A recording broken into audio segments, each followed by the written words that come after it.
Hello, and welcome back to the English Essence Podcast. I'm Emma. And I'm Alex. It's so good to be here with you again. How are you feeling today, Emma? I'm feeling good, actually. I'm feeling a little relaxed. It's been a quiet morning. That sounds nice. A quiet morning. I had a funny moment this morning, I was making coffee, and I wanted to ask my roommate for the thing you use to stir the coffee. A spoon? Yes, a spoon. Thank you. The word was just gone, completely gone. I stood there and I said, "Can you pass me the little coffee mover?" Coffee mover. I like that. That's a good new word. Right? But it happens all the time. You know the word, you've used it before, and then in that moment, your mind is just empty. It's the worst feeling, especially when you're trying to speak another language. You feel it more. So, our topic today is for everyone who has ever stood there looking for a word. We're talking about how to stop forgetting words. Or maybe not stop it completely, because, that's very difficult. Even in our first language, we forget words.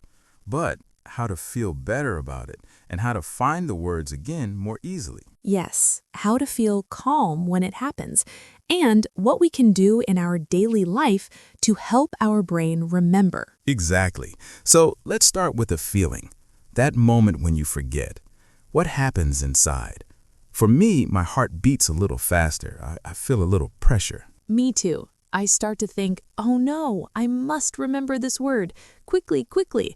And then, because I'm thinking so hard, the word runs away even further. Yes, it's like the word is a shy little animal, and if you panic and run after it, it hides. But if you stay calm and quiet, maybe it will come out. I love that idea. The word is a shy animal. So our first idea today is be a friend to the shy animal. Don't chase it. Right. So in a conversation, if you forget a word, the first step is just to breathe. Really, just take one soft, small breath and smile maybe. It's okay. It's normal. It is so normal. Everyone does this. So let's practice that feeling. Imagine you are talking to a friend. You want to say, I need to buy a new, for my phone, the thing you plug in. Yeah. Instead of getting tense, you could say, "Oh, I forgot the word." Or, "What is that called again?" You say that to your friend in a calm voice. And you know what? Most people will help you. They will say, a charger? And you say, yes, a charger, thank you. The conversation continues. It's not a test, it's just talk. It's just talk. That's a good thing to remember. So we breathe, we accept it, we can even laugh about it, like my coffee mover. But then, how can we help our memory for next time?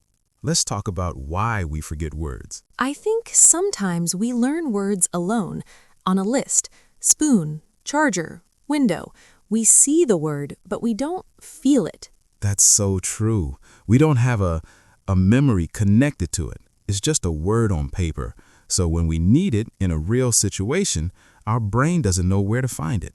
It's not connected to anything real. So we need to connect words to real life, to real things. For example, the word spoon. Don't just read it. Go to your kitchen. Pick up a spoon. Feel it. Is it cold? Is it heavy? Say, this is a spoon. Use it to stir your coffee. Now you have a memory. You have a feeling. The word spoon is connected to a real moment. Yes, that connection is so strong. It's like you're putting the word into your brain with a little story, a little picture. And pictures are easier to remember than just letters. So our second idea is learn words with your senses. See it, touch it, hear it, maybe even taste it if it's food. Yes, taste is a very good sense for remembering. It is. So let's try a little exercise together. Right now, wherever you are, look around you. Find one simple thing. Maybe a glass or a pillow or a shoe. I see a plant, a small plant on my table. Perfect, a plant. So don't just say the word plant, describe it in simple words, out loud or in your mind.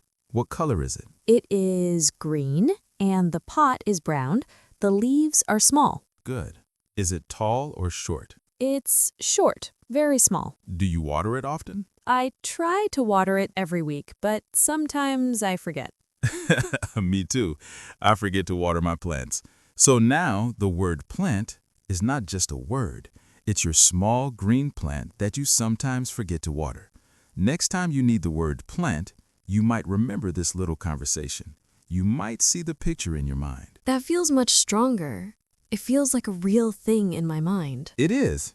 So we can do this with so many words. The word busy. Instead of just the word, think of a time you were very busy. Last Thursday, I was so busy. I had work, then I went to the market, then I cooked dinner. Now the word busy has a story. That's a wonderful way to learn, through stories, through our own life. But what about words that are not objects, not things you can touch, like frustrated or peaceful? Good question. For feelings, it's the same idea but with emotions. Connect the word to a moment you felt that way. When did you last feel peaceful? This morning, during my quiet morning, I felt peaceful drinking my tea. Okay, so when you learn the word peaceful, think of that moment. Peaceful, like my quiet morning with tea. The word is connected to a feeling in your body, a memory. It's much more powerful. I see. So we collect words with memories, not with lists. Yes, exactly. It's slower, maybe, but it's deeper. The words stay with you. Now, another reason we forget words is we don't use them enough. A word is like a friend. If you never talk to your friend, you might forget their name. That's a funny picture. Hello, friend whose name I forgot. Right? So we need to say hello to our word friends often. But how? We can't use every word every day. No, that's true. But maybe we can use them in our thoughts. This is something I do. When I'm thinking to myself, I try to think in English sometimes. Very simple thoughts. That's a fantastic idea. So you're in the supermarket. You're looking for milk. In your mind, you think, okay, I need milk. Where is the milk? Ah, there it is, next to the juice. You are using simple daily words in your thoughts. You are practicing without any pressure. Yes, and it's safe. No one hears you. You can make mistakes.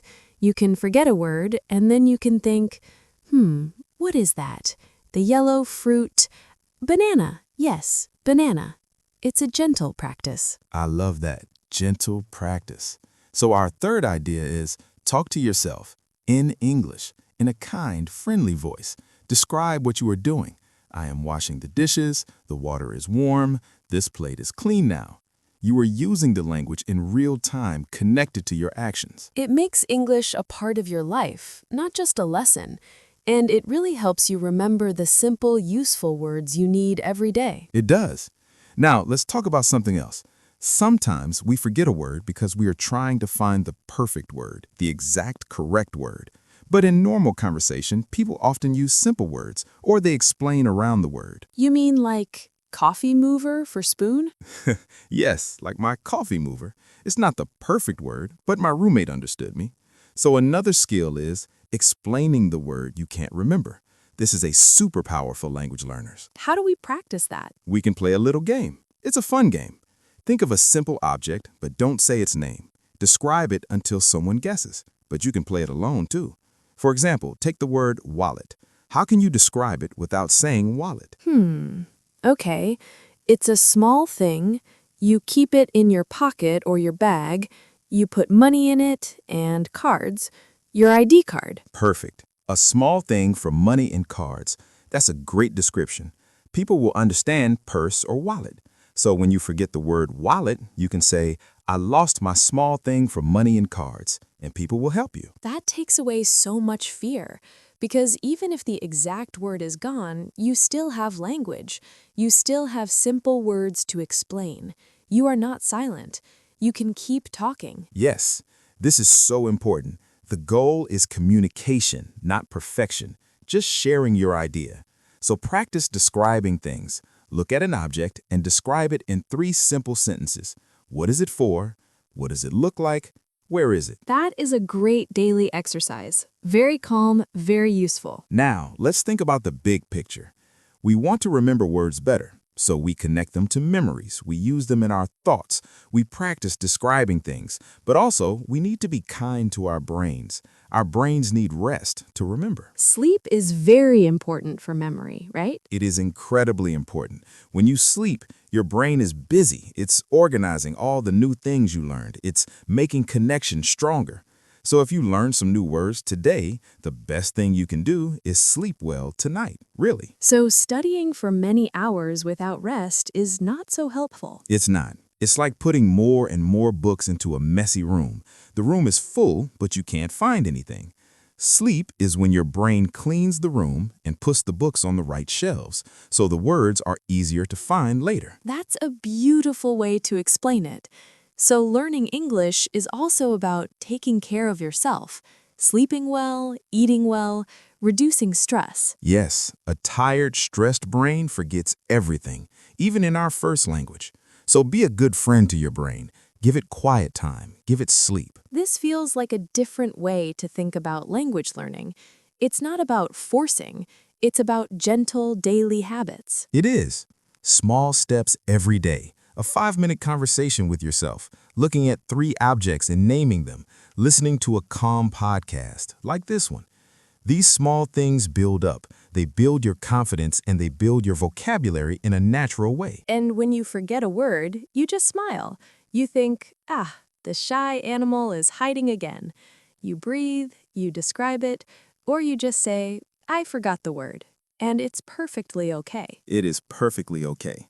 Let's do a quick recap of our ideas today. Just 3 simple things to take with you. Idea 1. When you forget a word, stay calm. Breathe. It's a normal thing. It happens to everyone. Idea 2, connect words to your life. Learn with your senses and your memories. Give words a story, a picture, a feeling. Idea 3.